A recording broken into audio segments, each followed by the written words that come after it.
Can you hear me? You can hear me now? I took my hearing aid out because I didn't want to hear myself when I was preaching tonight. I don't know exactly what volume to use with my hearing aid in. And I know he can control it down there, but I like to have just a little bit of reverberation that I can hear myself when I'm talking. Last Monday night, we were over Bob and Sandy's for supper. They felt sorry for us, and we went over there, had a good meal, and afterwards I found out I had a job to do. They had a new Roku system that they wanted to attach to their television, and so I was the one that was going to put that together. And Bob was having little problems. I was having a few problems, and we finally got it to going.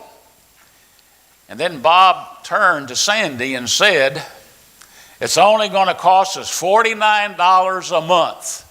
And you ought to have seen Sandy's face. It just kind of dropped. And then he said, "April's Fools." And so tonight I want to start with that. It also helps if we turn this thing on. April Fool's Day. If you do not think the young ones are not listening during church service, did you hear Persephone this morning? When the question was asked by Brother Norwood, she hollered out, "Ball!" She knew the answer. And, the young people sometimes, they amaze me. And I like to have lessons again and some things that maybe are down their line. And if they can understand some things, then of course we can understand some things. But April's Fool Day. The origin is unknown. I tried to trace the history. Well, we don't know where it came from. It's worldwide. I got on Facebook. I contacted through Messenger Brother King over in New Zealand. He said, "Yeah, we have that day. But," he said, "I don't think a Christian ought to partake and do those kind of things, those practical jokes." Well, I kind of disagreed with him. We had a little discussion about it. I can see his point and he could see my point. There's a place for practical jokes, and then there's a place not for them. And we as Christians should not embarrass. And we as Christians should not hurt other people's feelings. And so we got to keep it in line. And I'm thinking again about Pam's dad. He was in his early 20s, I'm assuming. He was a young man. He was with Bob Weiniger, and Bob is named after Bob. And they were listening to the gentleman that baptized him, Brother Jewel Norman, on the radio. And he would take questions, and people would submit them, write in with letters. And he'd read out these questions. And so R.C. was with his father, and they were listening to this radio program. And there was this question.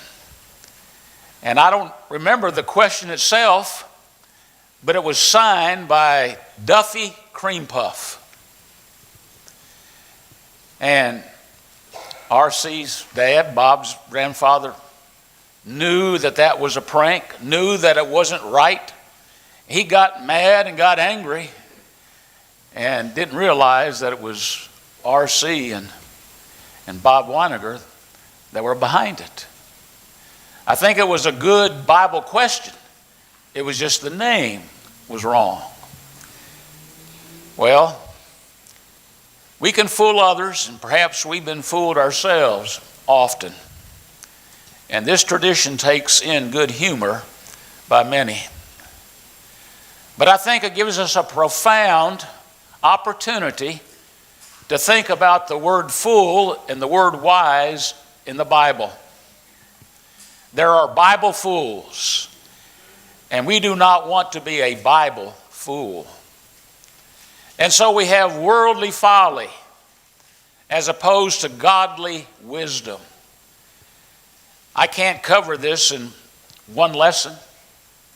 I'm not going to try to. I've studied the book of Proverbs. There's lessons out there, workbooks, and have many, many lessons on, again, fools in the Bible. But our English word comes from the Latin word phallus, which means a bag of wind, a blacksmith's bellows. And by the 13th century, it took on the idea of a silly, stupid, or ignorant person. And the French used the word to refer to a court jester. The king would have a fop or had a court jester, and he would do silly and things to entertain the king. Well, I found out that April Fool's Day in France. Now, back when I was in school, the way we would do it, well, your shoes are untied and somebody looked down, April Fools. We'd put something on their back, how are you doing? And we'd have a piece of tape and have a piece of paper and have something on their back, and they didn't know it. Well, in France, the day is called, and I don't speak French, it looks like poison to me, Day of Real, but literally it means an April fish. And children spend the day trying to sneak a picture of a fish on the back of their schoolmates. And if the friends find it, then they call out this April fish in the French. Well, I thought of a title. No Fooling. And then I thought of another title. No Fooling. We need to know about the type of fool the Bible talks about. And the wisdom in contrast to that within the Bible. Now, I have to admit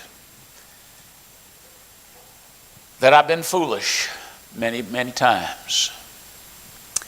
As we read our Bibles, we're going to find out in the mirror of our soul and our lives that we have been guilty of being a fool, not just as the world looks at it, but from the standpoint as God looks at it. And that is a world of difference. In James 3 and verse 17, Brad has been substituting for me when I'm gone. He's been looking at the book of James, not this last time, but the time before. He talked about the contrast of the tongue. And again, a fool will misuse the tongue. But the wisdom that is from above is first pure, then peaceable, gentle, reasonable, full of mercy and good fruits, unwavering, without hypocrisy. Worldly wisdom and godly folly. Listen to Paul in 1 Corinthians chapter 1, verse 18. I'm going to read down to verse 25. It actually goes over into the second chapter. For the word of the cross is foolishness to those who are perishing. But to us who are being saved, it is the power of God. For it is written, I will destroy the wisdom of the wise, and the cleverness of the clever I will set aside. Where is the wise man? Where is the scribe? Where is the debater of this age? Has not God made foolish the wisdom of the world? For since in the wisdom of God, the world through its wisdom did come to know God, God was well pleased through the foolishness of the message preached to save those who believe. For indeed Jews ask for signs, that is, miracles, and Greeks seek for wisdom.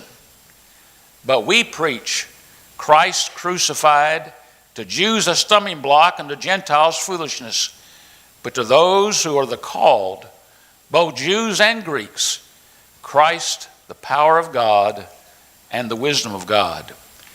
Because the foolishness of God is wiser than men, and the weakness of God is stronger than men. In the Bible, there are several words, and I'm not really concerned about you learning these different words for the word fool or folly or foolish. But like the word love, I think it's common known that agape is one type of love. God so loved the world. That's agape, sacrificial love. Philia as a noun, phileo as a verb, deep and close bond between friends and family. I love my wife, but I love my wife not in the same way I like to fish, and I love fishing. Storge, a natural affection. I love my son John. That would be the type of love used there. Not in the Bible, the Greek word eros, but we get our word erotic from it, the physical and romantic love. And so it is with the word fool or foolish or folly, different words. And so I think it affords us a time of inner reflection and self-inspection as we look at these different words. And wise people and counselors, and I would put in there parents and elders and preachers and friends and spouses and grandparents and all of us trying to lead other people to Christ and to God and do godly things and be wise, need to understand the different types of fools and respond to them differently with wisdom. The first fool we want to talk about is the atheistic fool. The fool has said in his heart, there is no God. And I've got a picture of a person standing up with arrogance. Hebrew, Nabal, used 18 times in the Old Testament. Its Semitic root means a corpse, lifeless, devoid of value, dead. I would ask you, what does an atheist offer to you, to me? No hope, no future, nothing good. Why ought I do anything? From a moral standpoint, he could not explain why we ought to do anything if God does not exist. No perception of ethical and religious claims. Again, Nabal, according to Strong's Concordance, an empty person. Empty-headed, if you please. The fool has said in his heart. We know that's the mind, but the heart involves emotion. It involves the will. Instead of being a full person, he is an empty person. Steadfast. The atheists that you know, that you've read about, they are very steadfast when it comes to being a steadfast fool. The fool who wholly rejects God and his ways. Now listen to this. His goal is to draw as many others as possible into his evil ways. In Proverbs 10 and verse 8, this word is used. The wise in heart will receive commandments, but a prating fool shall fall. Proverbs 24 and verse 7, this word is used. Wisdom is too high for a fool. He openeth not his mouth in the gate. There is David and a person named Nabal and Abigail. David sends his army to get food. They go to Nabal. He's shearing sheep. He had plenty of food, had plenty of supplies. He denied it. He said, no, you can't have anything. The army goes back, tells David, says, go back and wipe them out. Well, Abigail intercedes. And she says, basically, my husband didn't know what he was doing. And you can have these sheep, and you can have this food, and you can have this kind of drink. And because of her, David spares Nabal and Abigail. But 10 days later, God strikes Nabal. He was foolish. He was one who denied, in a sense, of what God's army needed. Look at Psalm 14, verse 2 and 3 after this. I don't know, it's a little bit too small for me to read. I hope you can read it on the board behind me.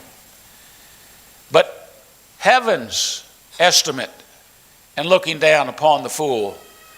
The Lord looks above from heaven on all mankind to see if there are any who understand, any who seek God. All have turned away. All have become corrupt. And there's no one who does good, not even one. So the fool says there is no God. What does God say? Well, we have his estimation right here. Now, in contrast to this, wisdom. Ecclesiastes chapter 10, verse 10 through 12. That's chapters 10, 11, and 12. If you know chapter 12, it starts off, remember your Creator. When? In the days of your youth. Then only know. That's the beginning. And by the time you come to the end of the chapter, fear God and keep his commandments, for this is the whole of God. In the beginning, God created the heavens and the earth. And I would suggest to you these pictures here of a young man going to an old man. In chapter 12 of the book of Ecclesiastes, we have this progression. Can't see, can't hear. Our members become weak. And whether it be a man or a woman, as we age, we have our problems. But we need to remember our Creator. Now, how many atheists do we have in the audience? I don't believe we have very many. But we can be practical atheists. We can believe in God and live like God doesn't exist. We can believe that God created the heavens and the earth. But if we forget about God in our daily lives, if we don't read his word, if we don't study, if we don't pray, are we any better than the atheist who denies and rejects God? The next type of fool is the silly fool. Hebrew Kissalim, 70 times used in the Old Testament. The fear of the Lord is the beginning of knowledge. But this type of fool despises wisdom and instruction. Proverbs 1 and verse 17. A jokester to some, but this kind of fool is no laughing matter whatsoever. It's serious. Proverbs 10 and verse 15. And he who spreads slander is a fool. This is a Kissalim. When corrected, they get angry. Proverbs 27 and verse 3. A stone is heavy and sand is weighty, but a fool's wrath is heavier than them both. Another instance of it in Proverbs 13 and verse 20. But the companion of fools will suffer harm.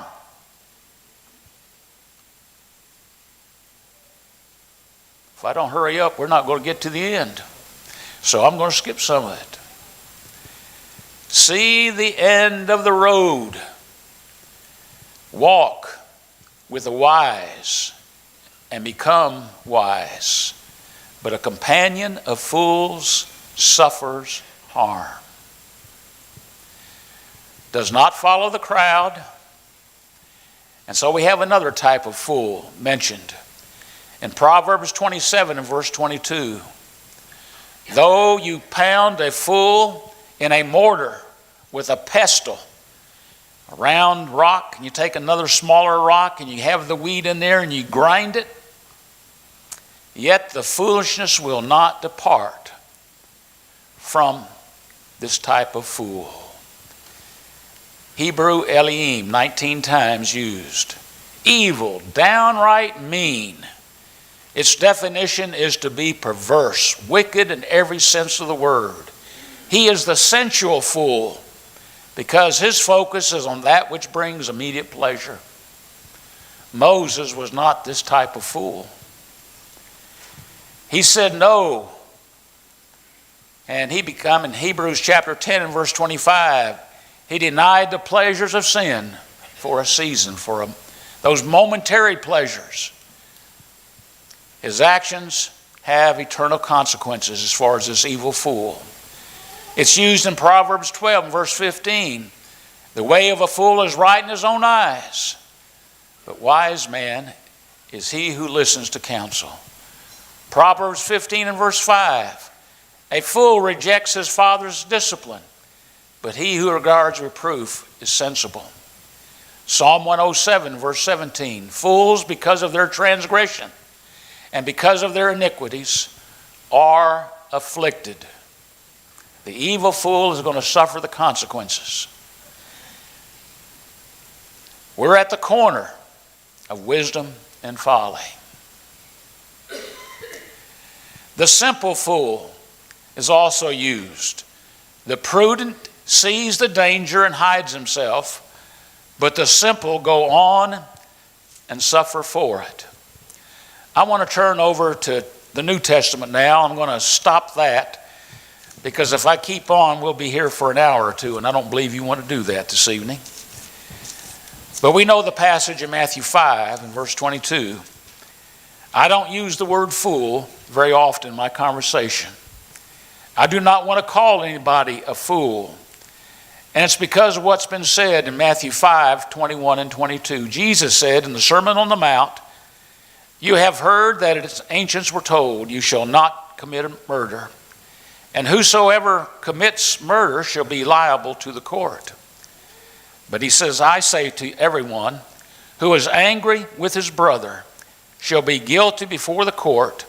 And whoever says to his brother, you good for nothing. Now in the King James, it's raka. Empty-headed is the meaning of the word raka in the Greek. You good for nothing, empty-headed person shall be guilty before the Supreme Court. And whoever says you fool shall be guilty enough to go into the fiery hell. I think we understand what Jesus is saying here. Because of anger, we lash out and we call somebody empty-headed, good for nothing. And when we call somebody a fool, are we not saying God has made a mistake? That God has made somebody that is not good, has no value? We don't need to display this kind of anger. And we do not need to be one to call another person a fool. Now, several times in the New Testament, we have actions where God has said, this is foolish. And Paul, by inspiration, said, this is foolishness. And we have foolish quarrelsomes in Titus 3 and verse 9. Now, when God calls something foolish, I'm going to take it down. I'm going to look at it. I'm going to examine that. We don't need to quarrel. We don't need to get angry. We don't need to have these kind of disputes. But there again, there's another type of fool, and that is the rich fool. It's given to us as a man who did not have a sense of value of those things that was most important. The preface before this is covetousness. What Jesus is discussing and condemning is a covetous person that puts all his trust in this world and its might.